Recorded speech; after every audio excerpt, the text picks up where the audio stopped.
Hello and welcome to episode 10 of the commentary series. My name is Mark Anthony, and as always, I am your loquacious host. Today is Tuesday, the 6th of November 2018, and I want to wish my American viewers happy midterm elections day.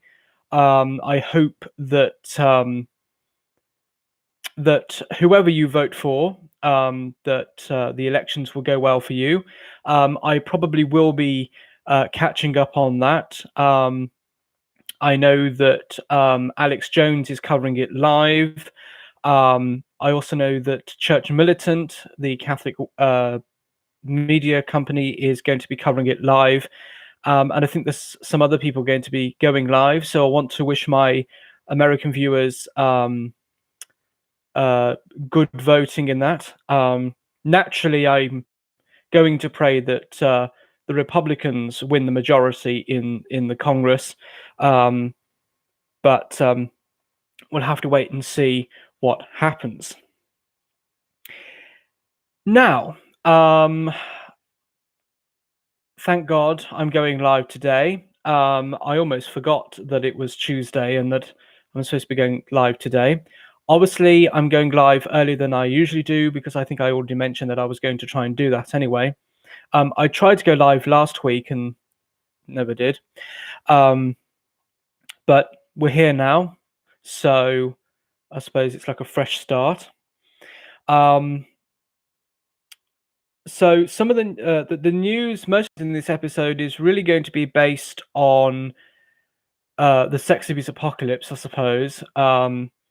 Although there's a couple of pieces of news about the recent youth synod that ended on the 28th of October.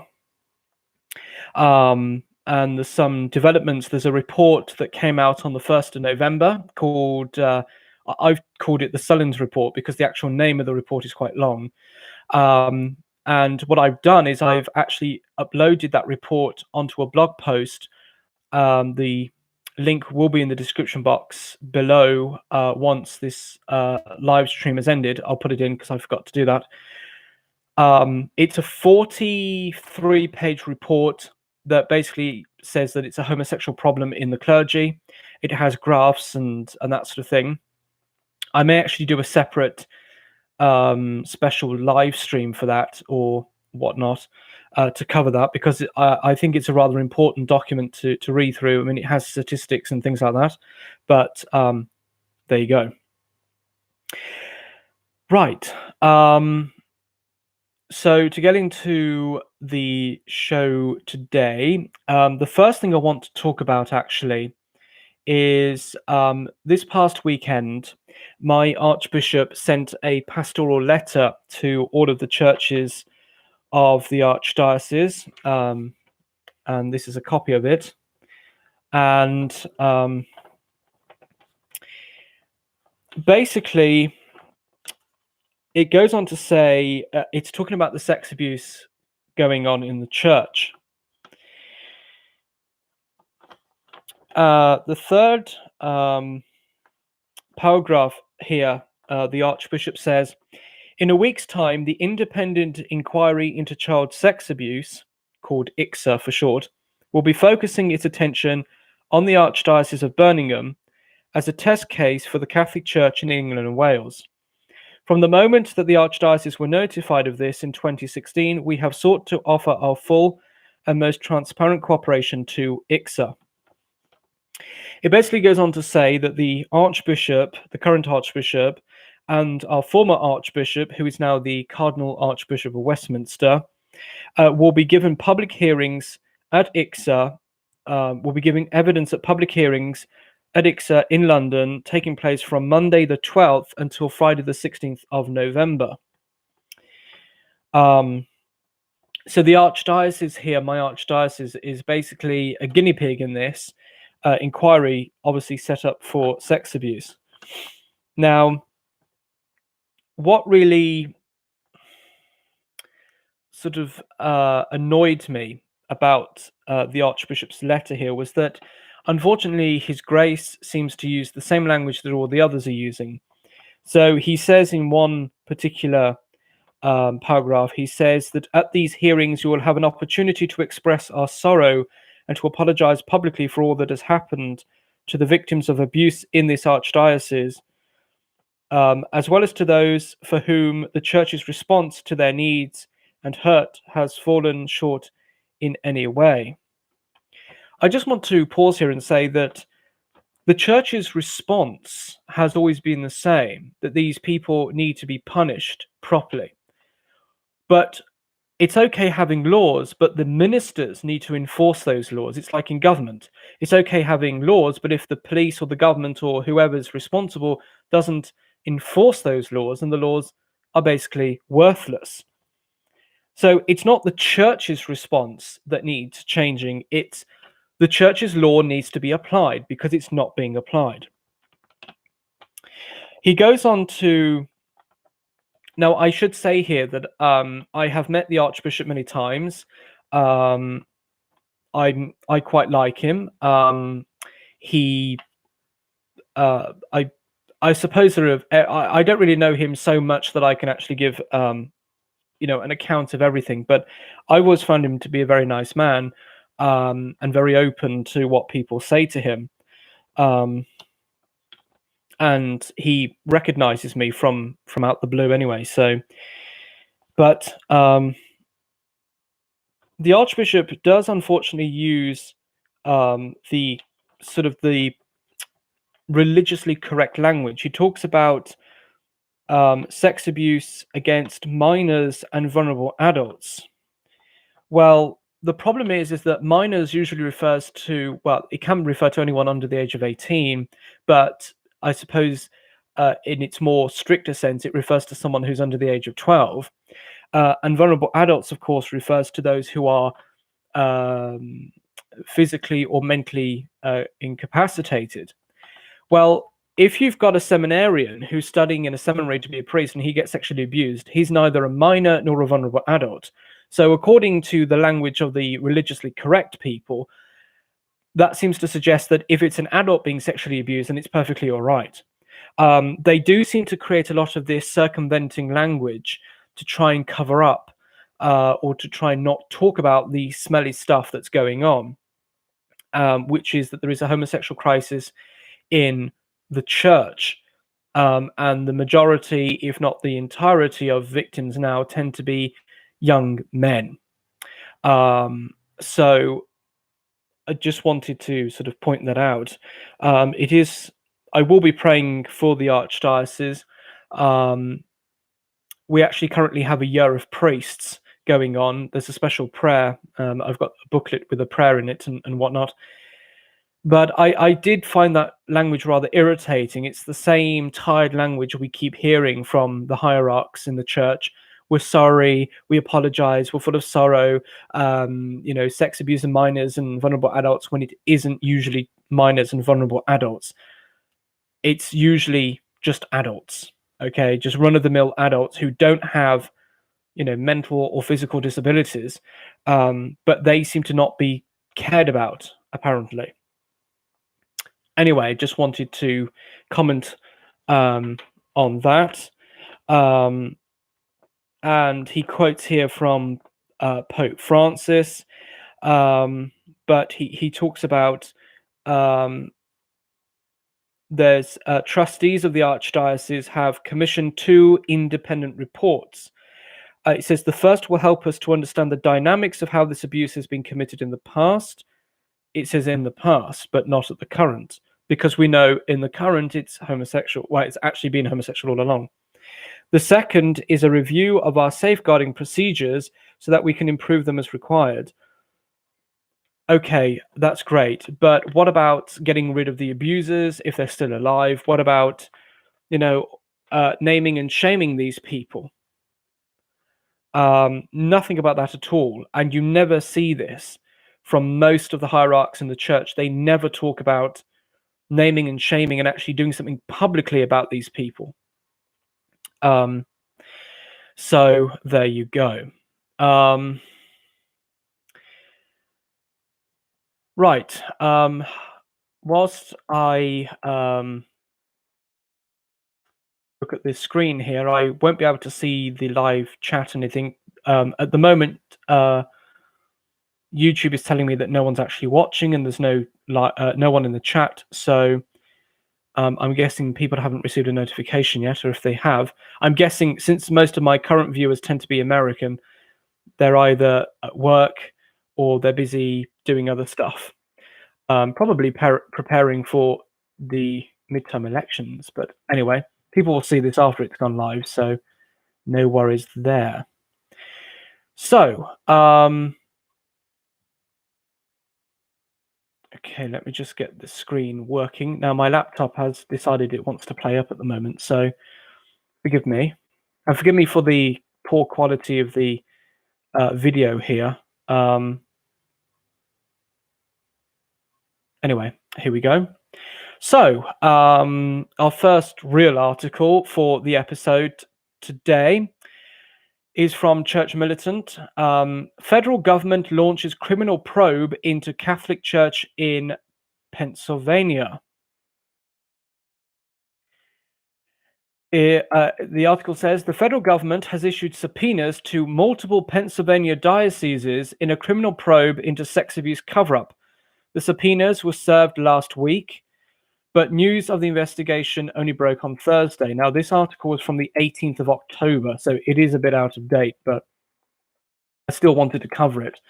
So far, 7 out of 8 Pennsylvania dioceses, Erie, Philadelphia, Harrisburg, Allentown, Scranton, Pittsburgh, and Greensburg, have confirmed they have received subpoenas, some stating they will cooperate with the investigation.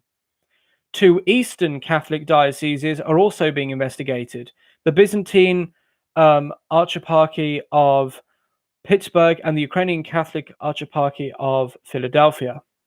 So those are the Eastern Catholic churches. The investigation is being spearheaded by U.S. Attorney General William McSwain, who is asking clergy to testify before a grand jury in Philadelphia with regard to possible federal crimes. Bishops are being asked to turn over documents stored in their secret archives which contain information about clergy misconduct, including sex abuse. I need to make this text a bit bigger. For some reason, my eyes can't seem to pick up what's going on. Bishops are also being asked to hand over evidence of priests transporting children across state lines for illegal purposes, priests sending or receiving sexual imagery on their phones or computers, clergy being told not to contact law enforcement, predator priests being reassigned, or money being used for illegal purposes. Mitchell Garabedian, the famous Boston lawyer who helped expose the sex abuse scandal in 2002, expressed surprise by the subpoenas. Quote, "This is the first time I've ever heard of a federal investigation into child sexual abuse in a Catholic diocese or church," he said. "This is a monumental moment for clergy, sexual victims everywhere." Gosh, my reading tonight is it's gone to pot, really, hasn't it? After Pennsylvania Attorney General Josh Shapiro published the bombshell grand jury report in mid-August, Shapiro explained that he had received phone calls from the Department of Justice. And it goes on to basically quote him. I've read these quotes before. And then the Church Militant then goes on to say that they talked about the RICO investigation into the church. It also says that the Diocese of Buffalo in New York is also being investigated by the federal government.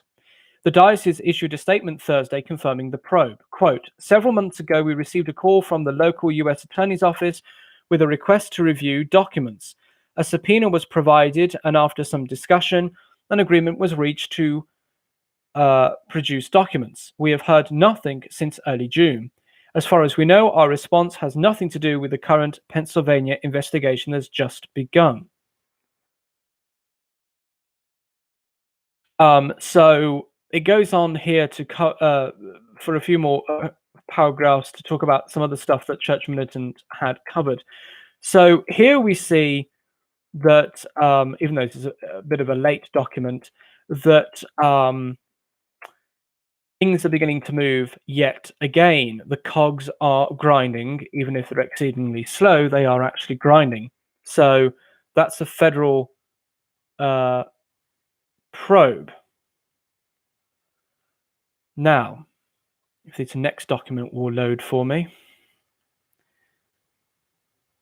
So I said my computer here has been playing up. Next article here is also from Church Militant. DC Attorney General launches investigation into Catholic Church abuse cover-up. This is from the 23rd of October. The Attorney General for the District of Columbia announced Tuesday he's opening a criminal probe into clerical sex abuse cover-up. Carl Racine made the announcement Tuesday at a breakfast with elected officials. It comes one day after the U.S. Attorney for D.C., Jesse Liu, set up a sex abuse hotline to report crimes committed by priests in D.C., and less than 2 weeks after Cardinal Donald Well announced that the Pope had accepted his resignation. Yes, of course, Cardinal Well has officially resigned now. He's still administering the Archdiocese of Washington until a successor has been appointed, but he has officially resigned. Well has come under intense fire over the past several months, ever since the 884-page Pennsylvania grand jury report revealed Well took part in protecting predator priests, including paying hush money to buy the silence of a priest involved in a sadomasochistic child porn ring. In addition, just last week, multiple Pennsylvania dioceses confirmed they were under investigation by the federal government, along with the Buffalo, New York diocese.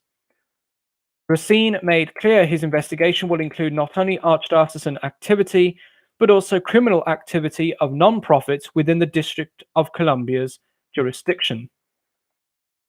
Both Well and his predecessor, disgraced prelate Theodore McCarrick, are implicated in corrupt financial dealings involving the Vatican via the Papal Foundation, a Pennsylvania-based non-profit that voted to funnel $25 million to the Vatican to use toward a scandal-ridden Rome hospital investigated for embezzling nearly €1 billion. McCarrick, co-founder of the Papal Foundation, voted to send the money to the Vatican, even as the Vatican was investigating him for an allegation of sex abuse of an altar boy, arguably a material conflict of interest that voids the vote. Well spearheaded the move, pressuring other board members to vote in favor of sending the $25 million to Rome. The scandal caused multiple lay members to quit in protest. The Pennsylvania Attorney General's office made clear it's considering an investigation into the Papal Foundation, responding to Church Militant's query last week. Quote, the Charitable Trusts and Organizations section, or the CT&O, of the Office of Attorney General is in receipt of your email complaint regarding the Papal Foundation. Please be advised this matter is currently under review and the office will take any action deemed appropriate. Although the Papal Foundation is registered under Pennsylvania law, its principal actors have been domiciled in DC under Racine's jurisdiction. The investigation in DC follows that of at least 13 state criminal probes into church abuse and cover-up, launched after Pennsylvania Attorney General, etc. We all know that. The federal investigation, a first in U.S. history, is so far confined to Pennsylvania and one diocese in New York, but is believed only to be the start of a nationwide federal probe into corruption and cover-up in the Catholic Church. So now, of course, DC is getting involved. Now, what is actually most interesting about this is that it's now taking the civil authorities to sort out what the church should already be sorting out itself. And this is like going back to the early times of the church when the Roman emperors, of course, had a big hand in church politics, because, of course, the Roman emperors were always considered to be the high priest of the Roman religion. And, of course, when Christianity came out of the catacombs, they couldn't be heads of the church. So they became defenders of the church, but they still had a bit too much authority within the church. But in a way, there's two sides to this, these criminal probes. The first is, okay, the bishops aren't doing anything, so the state's getting involved. God is now using the state to sort out the mess in the church. But at the same time, one has to express a sense of caution, because this is the state, and at the moment, the state is not very pro-God and is not very pro-moral. And so we do have to be a bit cautious that you've got potentially an anti-Christian state or an anti-Christian element in the state that is possibly looking into sex abuse in the church. So in a way, we sort of have to be a bit cautious. At the same time, obviously grateful that the state is doing something, whereas the bishops are not. But there's always a sense of caution that perhaps the state may go too far or whatnot, or this, that, and the other. So a sense of joy, but a sense of caution at the same time, just keeping an eye on what the state is actually doing, and is not going any further than is necessary. Okay. Next article here is from LifeSite News. Okay, and the headline here is 2 German states to investigate sex abuse crimes of the Catholic Church. So we're now moving from America to Germany now. As in the US, some states in Germany will now investigate clerical sex abuse cases of the Catholic Church. The state of Bavaria has just announced that it is demanding full access to the files of all of the Bavarian dioceses. A similar call comes from the state of Lower Saxony. The federal government made it clear that in criminal cases, the church has to open her files to the state. In the wake of the 25th of October publication of the German Bishop Sex Abuse Report, both the federal government and the states of Bavaria and Lower Saxony announced interest in its own investigations of the church's files. First, the German Minister of Justice, Katharina Barley, speaking for the federal government, gave an interview on the 3rd of October and made it clear that any criminal events within the Catholic Church have to be investigated by the police, the district attorneys, and the penal courts. Quote, "The church law does not stand above the criminal law. It is the opposite," she explains. Since the state can only start investigating an abuse case when it has been informed about it in due time, the German minister encourages victims to approach the state now.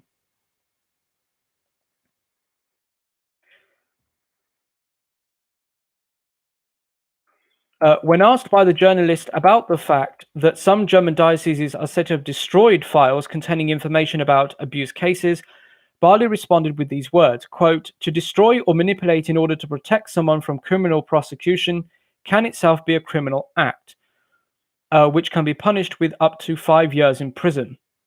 She also explains that if there exists a clear indication of a crime, the state can confiscate church files. There is not such a thing as a secret archive in a state under the rule of law, she concluded. Then, on the 8th of October, the Minister of Justice of the state of Lower Saxony, Barbara Havlieser, called upon the dioceses of Hildesheim and Osnabrück to open their files for a state investigation to be conducted by the General Attorney. She said, "I now expect from the dioceses a good and constructive cooperation with justice." She insists that it is the task of justice and not of the church to investigate the charges. The minister has already instructed 3 district general attorneys to investigate the recently published Episcopal Sex Abuse Report in order to find out whether all the cases mentioned therein have duly been reported to the state for a criminal investigation. She sees that this is not the case and that the church herself has conducted the investigations instead of involving the state. Finally, on the 12th of October, the state of Bavaria announced that it called upon the Bavarian dioceses to open their files to the district attorneys of Munich, Nuremberg, and Bamberg so that they may investigate the sex abuse scandal. With the help of the German Bishop's Abuse Study, the state received information which could constitute the reasonable suspicion of possible crimes, explains the District Attorney's Office of Bamberg. The District Attorney's Office in Munich explains that we now therefore take the Catholic bishops at their word and expect cooperation from them, even asking them to make sure that the state is being sufficiently informed about each individual criminal incident. The dioceses of Bamberg and Würzburg have already announced their cooperation. Bishop Heiner Wilmer of Hildesheim, I think that's how you pronounce it, Hildesheim, went even a step farther and himself offered to open the church's files to the state. I am in favor of an open approach. We have nothing to hide, says Wilmer. He even wants to open the files to external people. Otherwise, we will not regain credibility and trust. As part of the gravity, for example, one former bishop of Hildesheim, who is now deceased, Heinrich Maria Janssen, is convincingly said to have abused a boy for 5 years back in the 1950s and 60s. The recently published sex abuse report, as initiated and financed by the German bishops, has mentioned about 3,677 victims and 1,670 clerical offenders. The majority of the victims were male. No surprise there. However, the MHG study, as it is called, has come under heavy criticism because it does not even mention by name any of the offenders, nor those in higher places who covered up for them. As the psychiatrist Manfred Lutz, MD, shows in his detailed critique, only 60% of the reported cases have been confirmed as being without doubt. The rest of the cases have either been dismissed by the district attorney, about 6%, or they have resulted in a statement against statement situation without clear investigation, about 34%. Thus, Lutz states the MHG study does not even present the data correctly. He thoroughly criticizes its defective scientific quality. While he agrees that there has been much appalling inactivity and cover-up on the part of the church's authorities, he insists upon first establishing reliable data. Professor Christian Pfeiffer, a criminologist who had originally started this episcopal study but had disagreements with the bishops over certain matters of censorship, also criticizes the MHG study and points to the fact that it does not specifically mention any names. Quote, a consequence is that the scientists were not able to assign their findings to individual dioceses and the responsible bishops, he explains. Only full transparency will create trustworthiness, according to this German scientist. Personal consequences must also be drawn. Pfeiffer finally praised the state investigations in the US, with the help of which full transparency can still be achieved. So we now have the sort of state investigations in Germany with possible federal investigations as well in Germany. So things are moving in Germany. And as I said at the beginning of my live stream here, my archdiocese is is being used as a guinea pig for an inquiry, a sex abuse inquiry that's currently going on here in England. I read out part of my Archbishop's letter that was sent to the churches last weekend. It's called the Independent Inquiry into Child Sexual Abuse, or ICSA, and my archdiocese is the guinea pig for it. So it seems as though the fires are moving.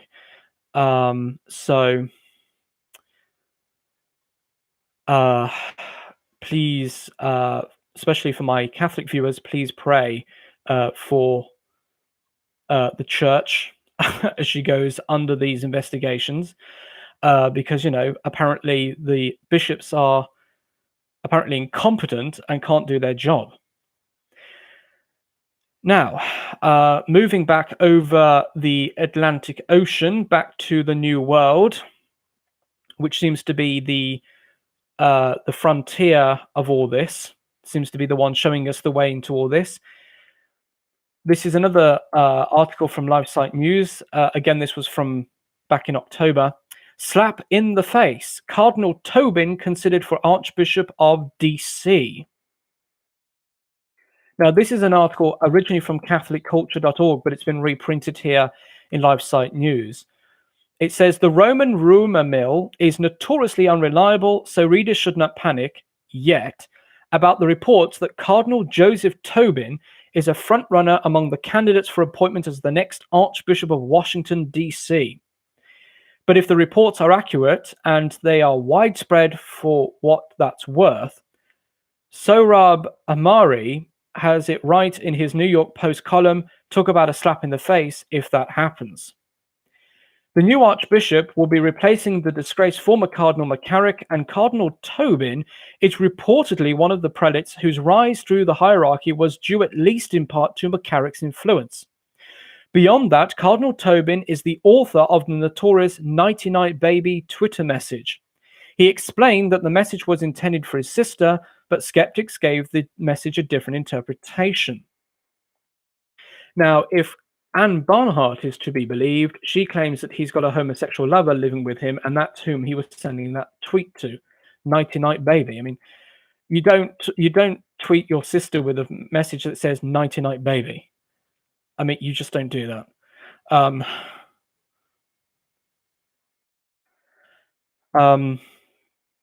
He goes on to say, and these days there are a lot of skeptics. Catholic bishops have overtaxed the credulity of their people and are now paying the price. Fortunately, a large number of American bishops now realize the problem and are ready to take the first necessary steps toward a restoration of trust. The Church Transparency Project has compiled at least a list of 85 American bishops who have issued public statements calling for a thorough investigation of the McCarrick scandal and the charges aired by Archbishop Vigano. That list is still growing. On that Church Transparency list, only 5 bishops are listed as opposing an investigation. Tobin of Newark, Supage of Chicago, Whirl of Washington, and Bishops McElroy and Jackals. Not surprising there, since most of those, if not all of them, have been promoted by said McCarrick. If you've been following this discussion, you know that Tobin, Supage, Whirl, and McElroy were all criticized by name in the Vigano testimony. Oh, and they were all put into position by, guess who? McCarrick.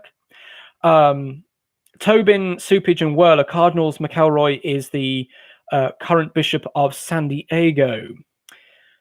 And I believe from Vigano's report, that Diocese of San Diego was actually literally put on hold just for McElroy. You only get to do that if someone very high up has managed to do that for you. You get a reserved diocese. I mean, you must be really, really lucky to have friends like that. I wish someone could reserve a diocese for me. Thus, among the bishops who do not have an obvious personal stake in avoiding an investigation, only one, Bishop Jackals, is listed as opposing further investigation. The author here goes on to say, and frankly, I'm not sure Bishop Jackals belongs in that category. In his rather ambiguous statement, he admits that he has not read the Vigano testimony and goes on to say, quote, if it does have a semblance of truth, then an investigation is launched to see if the accusation is credible, if there is sufficient evidence to believe that it did occur. If you hear banging in the background, by the way, it's fireworks, because yesterday was the 5th of November, which in England is bonfire night, Guy Fawkes night. It's when everyone has fireworks going off. And those who've got leftover fireworks continue to set them off every night until they've not got any. Carrying on. In Chile, meanwhile, 2 bishops have been laicized, that's defrocked, that's the proper name for it, have been laicized by Pope Francis for sexual abuse, and the Holy Father is evidently still working through the mounds of evidence regarding other prelates' involvement. Interestingly, you never hear about the whole Chile thing, because it was a whole thing, you know, all the bishops decided to retire, and then it all sort of disappeared into the background, as I said it would. Everyone got excited, oh, something's happening, and it's like, now it's not being talked about, because that's what they want. They want you to forget about it, so it disappears. Since all the active diocesan bishops have offered their resignations, the pontiff is in the unique position of rebuilding the entire national hierarchy. No doubt it needs a total renovation. The evidence of corruption ran deep. Yes, but unfortunately, Pope Francis is not going to put in the sort of people that you really want to be bishop. They're going to be the people who are morally compromised, because unfortunately, the one thing that we all learn about Pope Francis is he always surrounds himself with men who are morally corrupt, men that he can essentially sort of blackmail. That's essentially what it is. Well, I know about, I've got a little dirty dossier about you, so you better do what I say, otherwise I'm going to pull it out and shine a torch on it. Don't you just love church politics? God, I wish we were back in the good old days when church politics really just was the Pope ruled a piece of land in Italy and then burned everyone else. Well, maybe not exactly like that, but you get the idea. But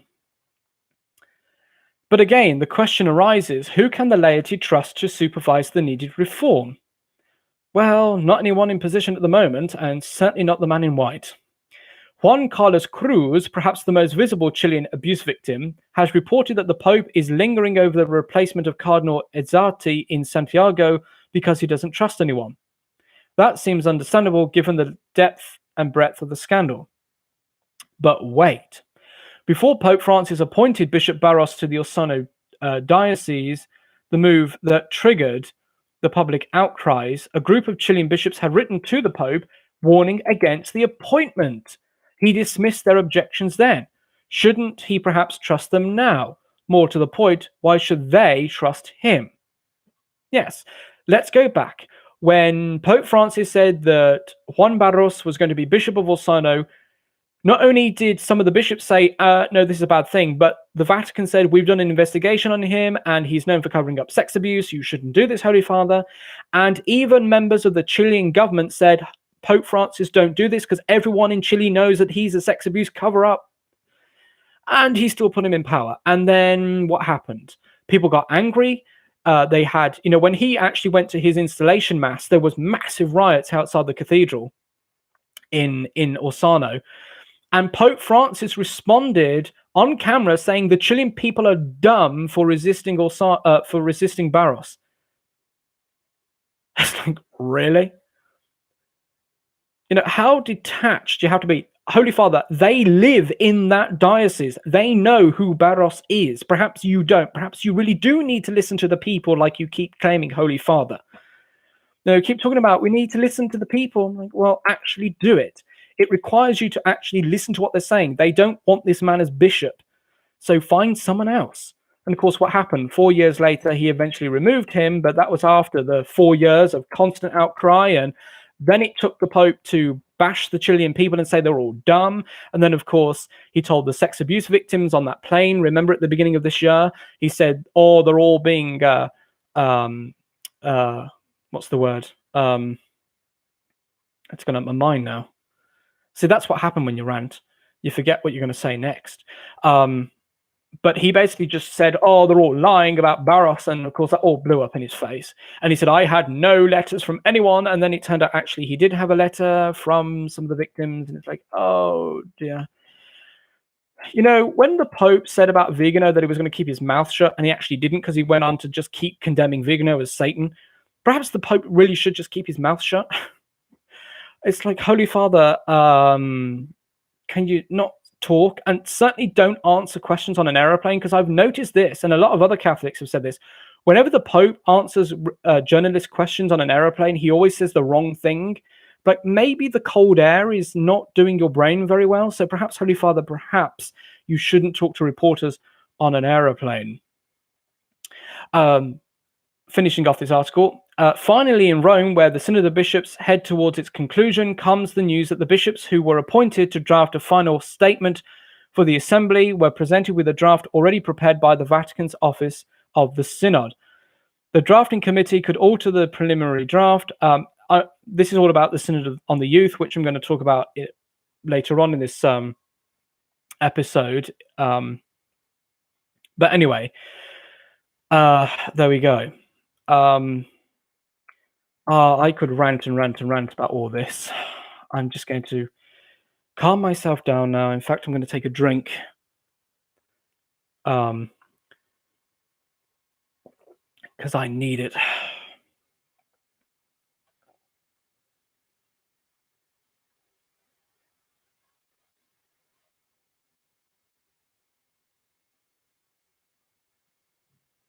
Okay.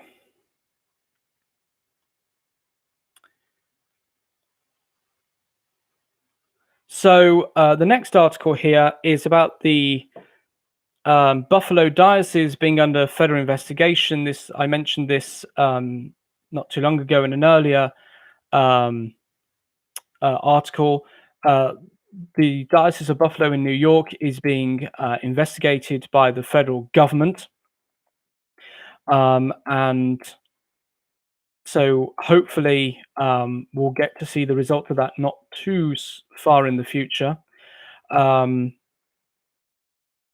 not going to read this entire article because it sort of quotes all over the place and whatnot, but as I mentioned, Buffalo is being investigated. Let's see, practically every article here is about clerical sex abuse. Let's find one that's not about clerical sex abuse, so a bit of a change of a subject here.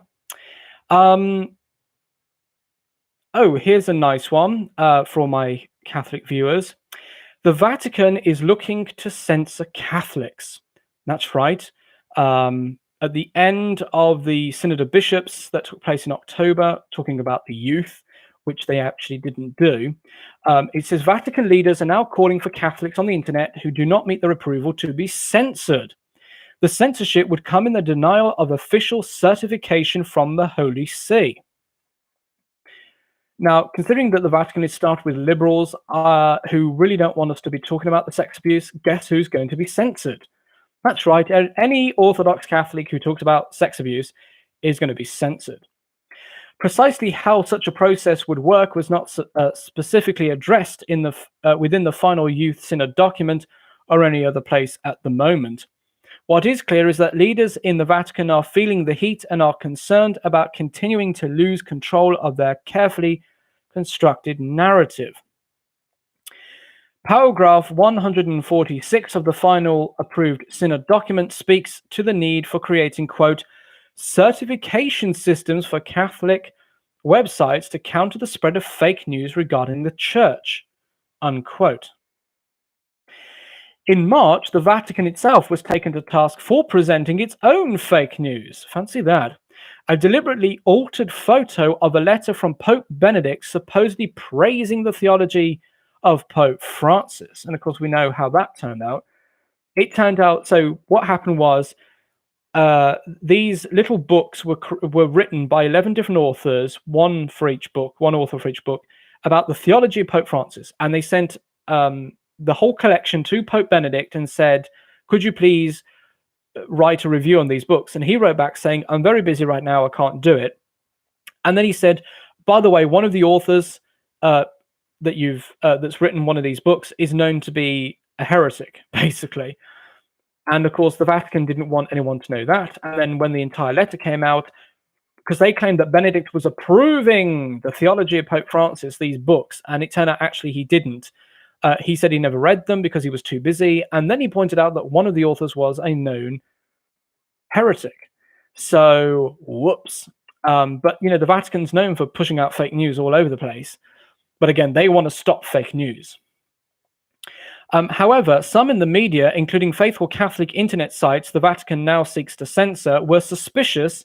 And when everything eventually came out, as it always does, the Vatican was forced to admit that it had indeed deliberately doctored the photo to change significantly the point of the story. And the Secretary for Vatican Communications, Monsignor Dario Vigano, who is not related to Archbishop Vigano, eventually resigned in disgrace. Oh, but then they put him back as a secretary to someone else within that. So that basically he got brought back, obviously. Why let a crisis go to waste? Now, Church Militant goes on to say in this article that they presume they're one of the sites that's going to be targeted because they have been targeted. They were actually singled out by a semi-official publication of the Vatican in June of last year, where they were attacked for talking about, I think it was talking about sex abuse, wasn't it? Or something else. Anyway, they got attacked. So it's most likely that Church Militant will be, if this censorship thing goes forward, it will, Church Militant will be obviously probably targeted. Now, the article goes on to ask a multitude of questions about this certification and how how it's going to work. Just asking these questions that probably won't get answered because, unfortunately, the bureaucracy in the church doesn't like us to know what's going on behind closed doors. We poor peasant Catholics. Um, so it's rather interesting, actually, that that the Vatican is calling for censorship. I mean, I think I'm not sure if it was on this article or on another one talking about it. I said, so basically, the Vatican's trying to bring back the index, but instead of it condemning heretics and heretical books, it's going to be condemning anyone who talks about sex abuse, or pointing out what's going on in the church. Now, for those of you who may not know what the index was, it was known as the Index of Prohibited Works or Prohibited Books, and it was started in the 1500s, and it was basically a list of books or tracts or written works that the Vatican had condemned as heretical or semi-heretical or suspicious of heresy. And the index carried on all the way up until the 1960s, when Pope Paul VI decided to abolish it. I actually wish he hadn't, but mind you, if the index was brought back, you'd have films on there. Practically all of Hollywood would be on there. Hollywood itself would just be on it. Just the sign itself, Hollywood would be heretical for Catholics, I expect, considering some of the crap they shove out. Disney probably may be on there, I'm guessing. Actually, there'd be nothing to watch.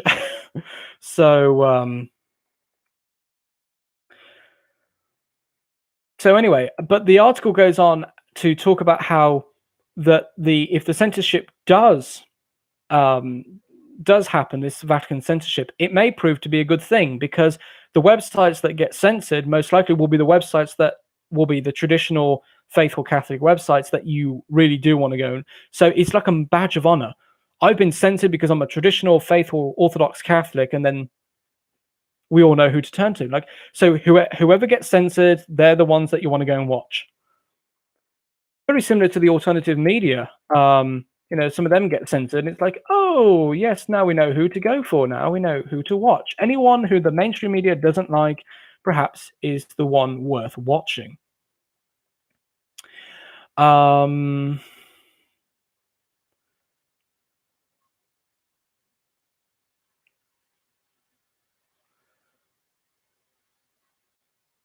Here's another article that was rather interesting from the Youth Synod that took place in October. Now, this really just got me laughing because it just explains everything.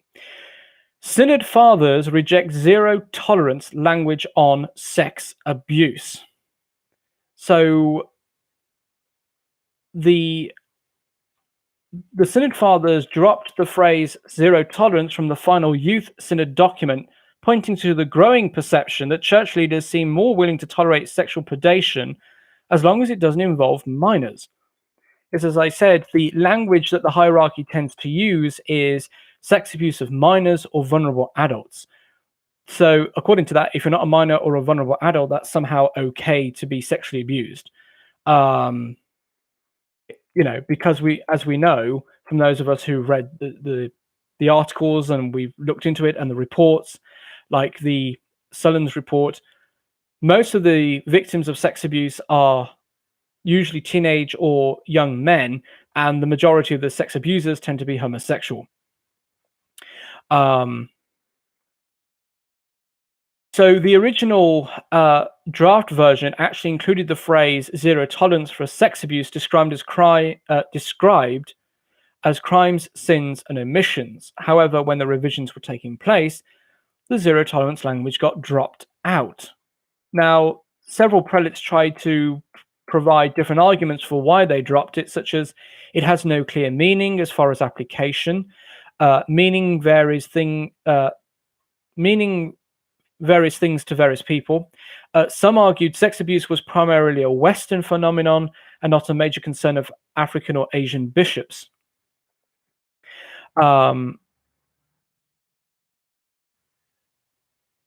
one cardinal said that the reason why it was removed was because it applies to abuse of minors, while the Youth Synod focused on adults aged 18 to 30, because that's whom the Vatican considers to be youth, apparently. The cardinal added that the Synod document also included other types of abuse for which zero tolerance language would not apply. So they provide different argumentations there as to why it was dropped, but it is rather interesting that it did get dropped. Instead of them actually saying, instead of clarifying what they meant by zero tolerance and the different types of sex abuse and what was zero, well, it's all zero tolerance, of course, but they didn't say, okay, we're going to say zero tolerance to all sex abuse, and this is what we define by sex abuse of minors, of adults, vulnerable adults, etc., etc., etc. But they just decided to drop it. So, and everyone in the comments under the article basically just had a unanimous reaction to it, which was basically, oh yeah, they're basically showing us that they don't really care, because they most of the bishops are pro-LGBT, and of course it's a bit embarrassing being pro-LGBT when you've got homosexuals rampaging through the priesthood, abusing young men.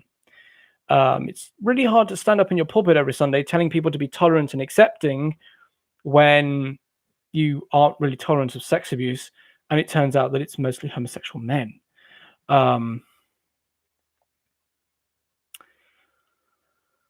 Right. I think I'm going to end here with an article here about the Youth Synod and the final document.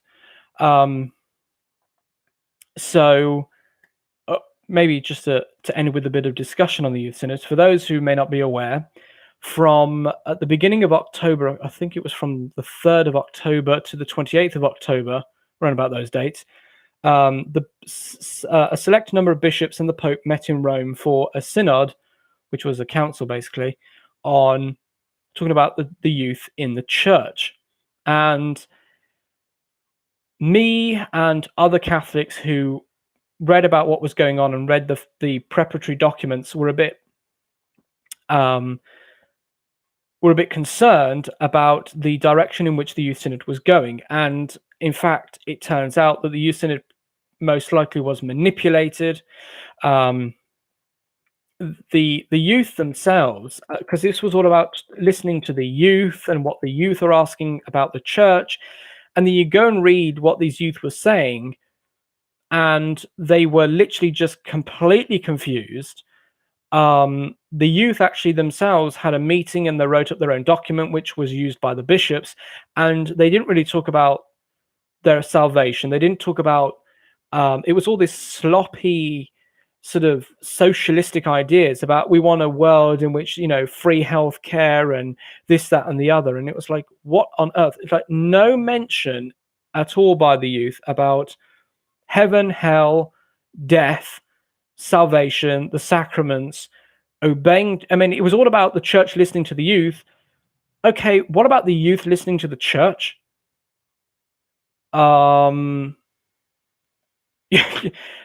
And it was really funny because when they had these meetings, these youth meetings back in March, the traditional Orthodox youth were basically just abandoned. Anyone who was calling for better liturgy, returned back to the church's traditional sacraments, celebration of the sacraments, having proper masses, dignified, reverent masses, and returning back to, strong Catholic teaching, even if it is considered controversial by the world, these youth were basically sidelined, and all the liberal youth were listened to. And the synod, several of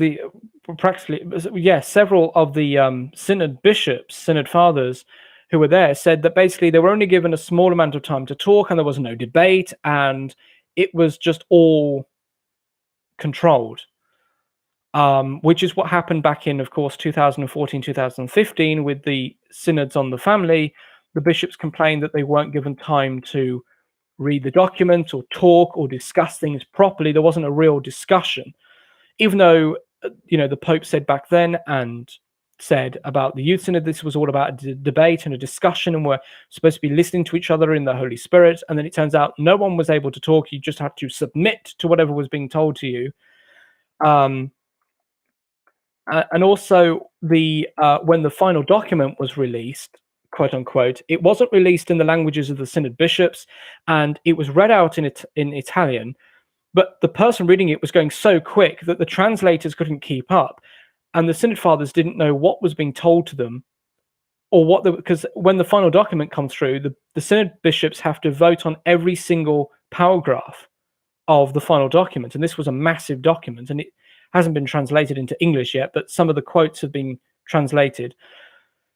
And in fact, this Australian Archbishop Fisher, basically says that it was like they were being basically just forced to do what they were being told to do. And he says that the translators couldn't keep up with what was being said. The bishops couldn't write down notes. They didn't know what was going on. They were completely in a daze. And then a third of the document, the final document, talks about a subject that the bishops didn't discuss in the synod, and that was about synodality. Remember, but Pope Francis wants a synodal church. In other words, he wants what's been called for a healthy decentralization of the church. Basically, he wants democracy in the church. He wants bishops to be allowed to just make up doctrine for their particular diocese, or episcopal conferences to literally just choose what doctrines they want to follow in their respective countries. And he wants this synodality, where all synodal, very much like the Eastern Orthodox churches, where they're all sort of separated, but they're all joined together through their belief. Whenever I hear that, whenever I hear this idea of synodality, I just freak out. I really do. And a lot of Catholics do, because the church is not a democratic system. The church is hierarchical and monarchical. That's how she was founded. And when you institute this synodality, and a lot of people have been talking about the Anglican Church, and I used to be an Anglican. The Anglican Church has this synodal system where the bishops get together in synods and they basically just vote what they're going to believe in. Literally, just vote what they're going to believe in. And then if they believe in something that's contrary to whatever they've believed in before, well, that's all right. And this is the idea that Pope Francis apparently wants for the Catholic Church. It's like, no, no, no.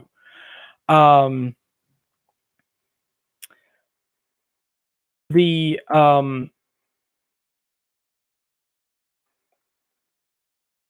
Archbishop here, Archbishop Fisher, talked about these problems that were coming up in the Youth Synod. And of course, the Church's moral teachings were not expressly mentioned very much. He says that it was disappointing that the document's drafters, talking about the final document, were so diffident about mentioning the moral teachings of the Church. And this is a problem, because since the 1960s, the modernists in the Church have dumbed down catechesis for certainly for youth, for Catholic youth. And so we've had several generations now of Catholics who've grown up not knowing even the most basic teachings of their faith. And this is why they get pulled into these ridiculous ideas and these moral conundrums, because they don't know what they're supposed to be. And actually, in all fairness, the catechists teaching them don't know what they're supposed to be teaching, because they've not been properly taught. And certainly since the 60s, most of the clergy don't know what they're supposed to be teaching, because they haven't been taught. And it's all part of this dumbing down of the faithful. I mean, hell, a illiterate peasant Catholic living 500 years ago knew more of the faith than most Catholics today do. It rather annoys me that Catholics don't know their faith, and some of them just really don't know their faith, even though you've got the internet. All you can do is just go on Google and type in Catechism of the Catholic Church, and it will come up. or you can type in, what is the Catholic teaching on whatever it is, and you'll have like a million websites that come up. And yet, even with all that information at their fingertips that they can just bring up in seconds, they're still dumb. And it's quite frightening, actually. A lot of Catholics today know more about football scores and what's going on in sports than they do about their own faith. It's like, yeah, the problem is, if you go to hell, you won't be playing football. You'll be burning.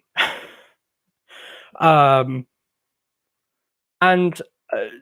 I've sort of been encouraged by seeing some of these letters that have been written by some of the more orthodox youth, asking their bishops to teach their priests and bishops to teach the faith. A lot of these youth want to hear priests talk about moral subjects from the pulpit, even if they are considered controversial. They want to hear what the church does teach on, abortion and homosexuality and extramarital sex and all of these things that are considered too controversial for the mainstream people to hear. They want to hear it. And in fact, the younger Catholic generations are becoming more and more conservative, and the younger Catholic clergy are more conservative. It's really weird. The older Catholic clergy, the ones that went through Vatican II, the whole upheaval of Vatican II, they are more liberal, whereas the younger Catholic clergy and younger Catholics in general tend to be more conservative, like me. So it's rather interesting. And of course, the modernists and the liberals in the church are getting really hot and bothered because they're seeing all of their progressivism and their revolutionism starting to break down as the conservative youth and conservative clerics are starting to fill in the ranks of the church. And they're basically just taking it away piecemeal and destroying this progressivism that was foisted upon the church.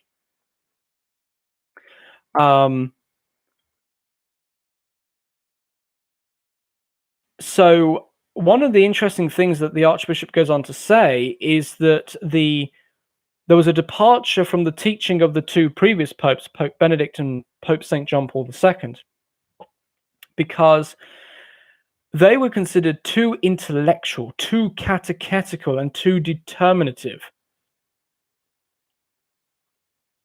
And that we need to move away from the head to the heart. In other words, this is the whole modernist revolution. We talk about feelings, what you feel, rather than what you in reality are supposed to understand. You see, the one thing we have to understand as Catholics about the Catholic faith is we have to understand what faith is. Okay, it's not just about believing in Jesus. Okay, the church defines faith as the assent of the intellect and of the will, both the mind and the heart, the assenting of the intellect and of the will to the truths of divine revelation as taught to us by the church.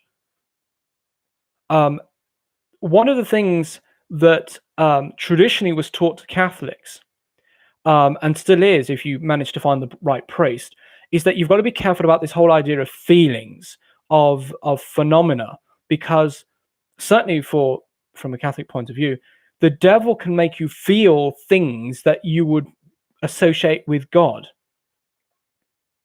And this is the problem with the modern day world, is that too many people don't think, they just feel. Okay, pricking yourself with thorns may feel good to you, or slicing your skin with a razor blade may feel good to you, but it's not good. You see people on the internet where they staple themselves and do stupid things because they want to feel good about it. And it's like, okay, so it may feel good to shoot yourself in the head with a gun, but what's going to happen? Well, you're going to die. And you committed suicide, which is a mortal sin, which means you most likely might go to hell. So, it might, it's really interesting when people talk about their feelings. And of course, we're now living in an age where most people just get upset because you said something that made them feel bad. And we have to move away from this sentiment, especially in the church. This is why in the past, the church was very big on intellectual understanding of the faith.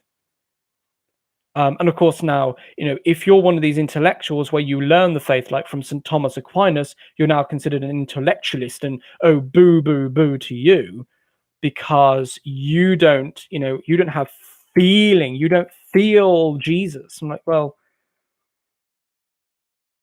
you don't know Jesus. So you may feel Jesus, but you don't know him. There is a difference. And again, the devil can cause us to feel things. It happens all the time. So the synod basically went the way I expected it to go, which was basically just some downhill. And of course, the whole question of homosexuality and LGBT was, bounced about in the synod. And of course, in February, we've got the synod on clerical sex abuse. Now, what's interesting is that the youth synod was 4 weeks long, but the synod on sex abuse, talking about the clerical sex abuse going on in the church, is only 3 days long, which shows you that the Vatican is not really prioritized itself right and seems to think that sex abuse is just some minor thing going on, because you have to understand, bishops are like politicians. They are completely detached. Most of them are completely detached from what's going on in the ordinary daily lives of Catholics. They really don't understand what's going on. And certainly in Rome, for example, and in Italy and in Europe in general, the European bishops look upon the clerical sex abuse as mostly an American thing. That's not really happening anywhere else, when it is, because you've got stuff going on in Chile, of course, Latin America, and you've got stuff going on in Germany, Europe. But the way the Romans would have it, they would think this is all just an American thing. And they don't understand why Americans are so upset. They really don't understand why the Americans are so upset, why they're demanding so much action. And they just don't understand. And it's quite sad, actually, that they don't understand what's going on. This is why, these bishops come out with the same repeated, tired arguments. Oh, we're sorry. Oh, we'll do better next time. Oh, this, that, and the other. They're like politicians. They're completely detached from the ordinary lives of Catholics. They don't understand that even if you've not been directly affected by sex abuse, it still affects you, because it causes mistrust between the faithful and their priests. Even if you have a priest that you 100% know has not been sexually abusive or anything like that, you still have this idea, because it's now been planted into you. It's like the devil plants this doubt in your mind. I can't trust priests anymore. I can't trust them. Then you realize that sometimes, especially when you watch the mainstream media, they love to hype anything that's anti-Catholic. Oh, there's all this stuff going on in the church. And this is all a big tactic, of course, because you start to distrust the clergy, and then the clergy start to distrust you. And then I've noticed this in some of the comments boxes on some of these Catholic websites, especially when this McCarrick thing started, where even just faithful Catholics started to have this guilt by association, where if you're a priest, you must be a sex abuser, you must know what's going on, you're in it. And I actually saw a priest commenting in one of these articles, and he got attacked by all these supposedly Catholics saying, you must be covering up, you must be covering up. And it's literally guilt by association. Just because you wear the Roman collar, you're somehow guilty. And it's literally guilt until proven innocent. And you start to see this, just faithful Catholics just start to turn really quickly, rather than having this cautious mindset of, okay, I understand there's clerical sex abuse going on, and I understand, understanding what's going on, but I shouldn't point the finger automatically just because this man's a priest. But it's very easy to fall into that, of course. But I've seen, I've gone onto some of these comment boxes, and the immediate guilt by association by some of these Catholics is rather frightening, and it shows the power that the media, certainly, because let's be quite frank, the mainstream media is in the hands of the father of lies. They are the satanic media, quite literally. I mean, CNN, I mean, some of those, and the BBC here in Britain, I mean, they would do their father proud. I mean, talk about some of the stuff they come out with. You know, in Britain, for example, when we're talking about Brexit, the mainstream media come out with the most ridiculous stuff, like, oh, we're not going to have sandwiches anymore, and we're going to have World War III. Remember David Cameron saying that, the former prime minister saying that we're going to have World War III, we're going to be blowing things up, and oh, we're going to have a great big war, and we're not going to have sandwiches now, and and all this stuff. And it's like talking about, and the mainstream media hyped this up, and you're sort of thinking, have you gone stark raving mad? Well, it must have done if you work in the mainstream media. I mean, it's have gone rather doolally. But anyway, I'm ranting here, but the point is things are moving. In the articles I read, there is federal investigations going on in America. There's state and possible federal investigations going on in Germany. Things are starting to happen. There's a sex abuse inquiry going on in my own archdiocese here. My archbishop is going to be presenting evidence and whatnot. So things are happening. And as I said, the Vatican doesn't understand. They just do not understand. They're so detached. I mentioned about Pope Francis and the whole thing with Bishop Juan Barros, where he called the Chilean people stupid, dumb, for resisting Barros. It's like, well, they know who he is. In fact, the Vatican had performed an investigation on Barros, and they said to Pope Francis, he's known for covering up sex abuse, don't appoint him. And he went on and appointed him anyway. And I'm sorry to have to say this, but with all due respect to the Holy Father, he is the worst person for this, because as the Argentine media has been publishing, as actually our media, the Catholic media has been publishing now, Francis is well known for covering up sex abuse back in Argentina. Unfortunately, Francis has a record of doing this, and he's known for surrounding himself with morally corrupt people that he can sort of manipulate, and it's quite nefarious, really, the way it works. So certainly for my Catholic viewers, we have to keep praying for the church. I started months ago, actually, when the whole sex abuse thing started. I started offering at least Sunday Mass for the intention of the church, specifically to ask for the purification, sanctification, and restoration of the church, and especially of the clergy, and for sanity to return back to the church, and especially to Pope Francis. I'm not a fan of him. He's far too liberal, far too communist for me. But I respect that, he's the Pope and he's the man in charge at the moment. And I really wish, sometimes you just want to throttle someone's neck and just say, it's like, can you just make me a bishop right now? In fact, actually, could you just make me Pope right now? Because I really want to do something right now. It's like, it's so obvious in your face what needs to happen. Just get rid of these people. But no, they shove them around and move them and cover them up. And it's like, ugh. Anyway, I need to stop ranting before I blow a blood vessel. And actually, all this ranting is making me hungry, so I'm going to go and have something to eat, actually. But, yes, if this hasn't been informative, I hope it's been entertaining. So, anyway, again, apologies if you've heard any banging in the background. Those are the fireworks. So, things are moving. Prayer is certainly helping.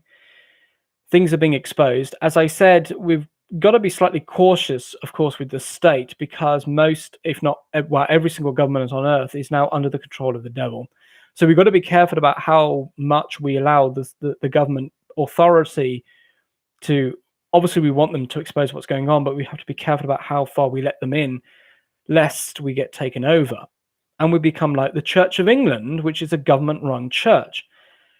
That basically just kowtows to whatever the government tells it to. We certainly don't want that. But at the same time, we don't want all the liberals running the church, because then, well, we get what we have now. So yes, I think I will actually do a separate live stream.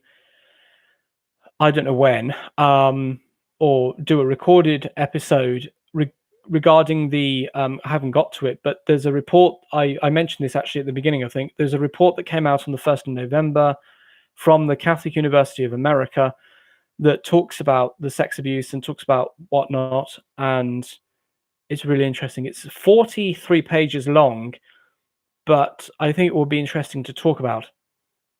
Anyway, I think that's really it. How long have I gone on for? About an hour and 15 minutes. But certainly we should keep praying for the church and for the intentions of the church. I think that's really it. Now, just want to end with a few words about what's going on in the United States. Of course, you've got your midterm elections going on. Naturally, I'm rather hoping that the Republicans get the upper hand for obvious reasons. So I'll be hopefully praying for that intention. There are several places I'll probably be watching. I know the Resistance Chicks, which are a channel that I subscribe to and watch, they will be going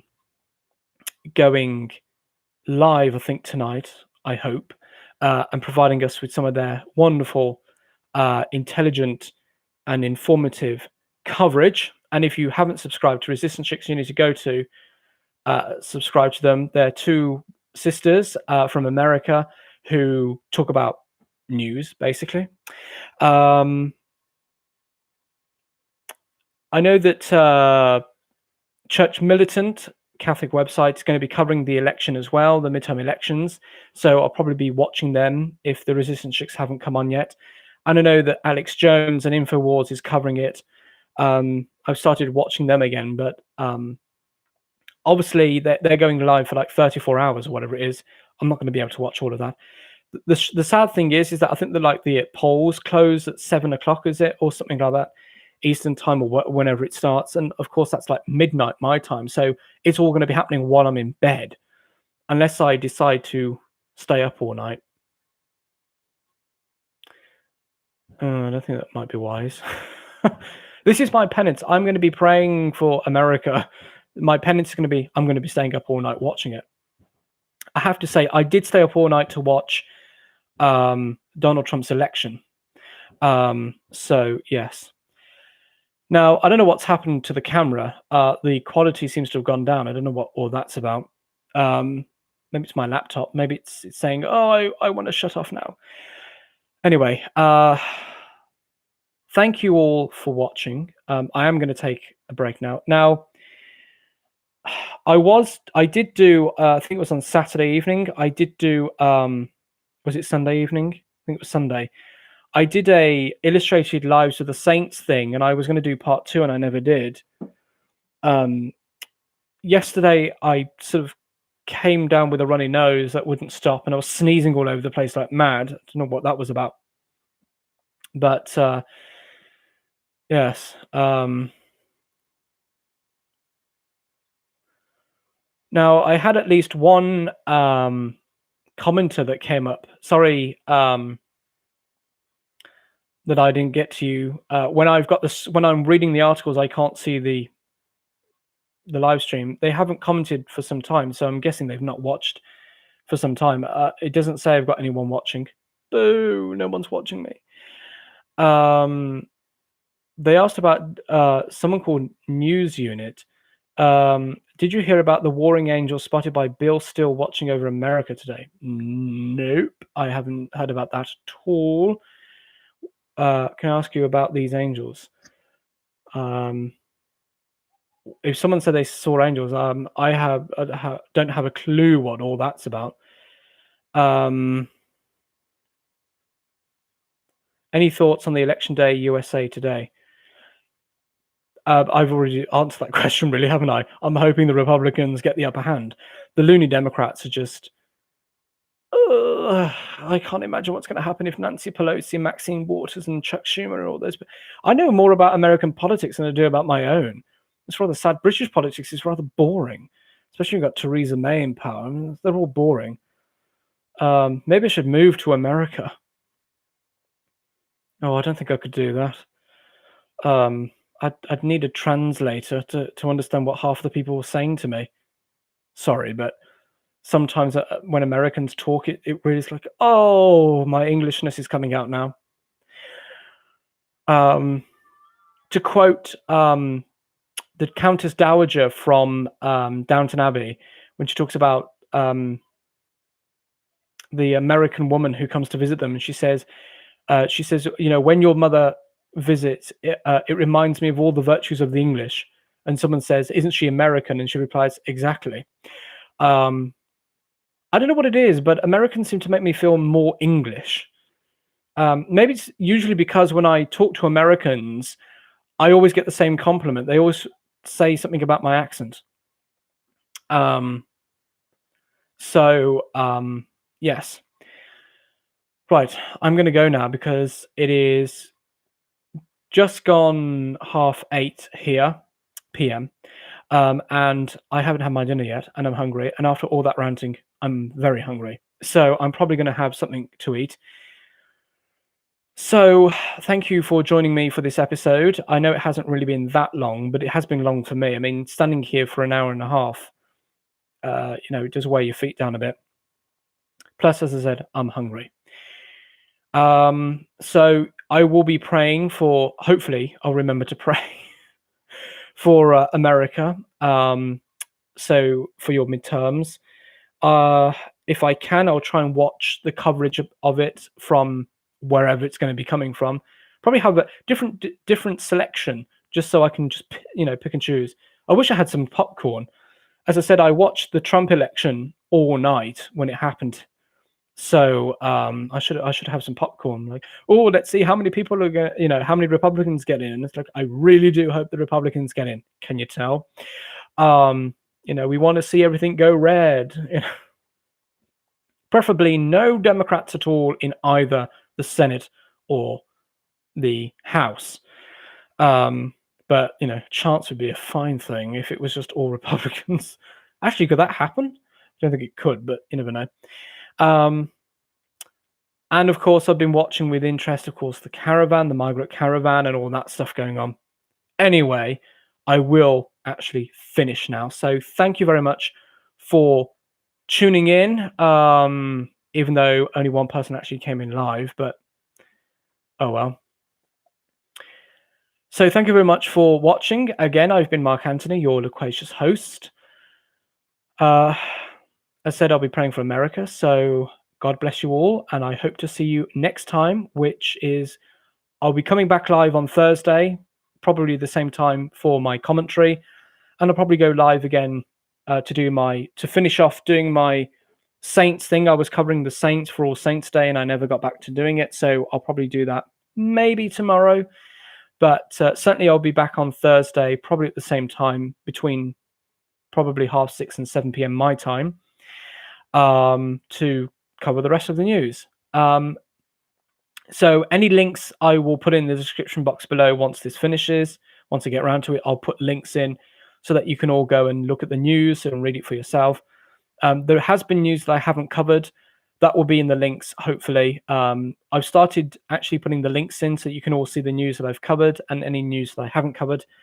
So hopefully I'll remember to do that. Sometimes I don't. Whoops. But anyway, thank you for watching. God bless. And I hope the elections go well in America. So I'll see you on Thursday.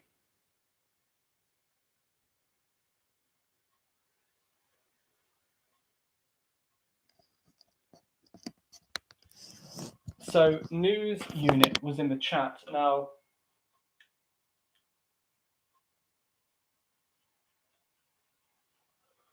they said Sacred Heart of Jesus and Immaculate Heart of Mary. I'm like, are you Catholic? Now, I've been told that news unit is actually a troll channel, the trolls, or it's trolling channel. So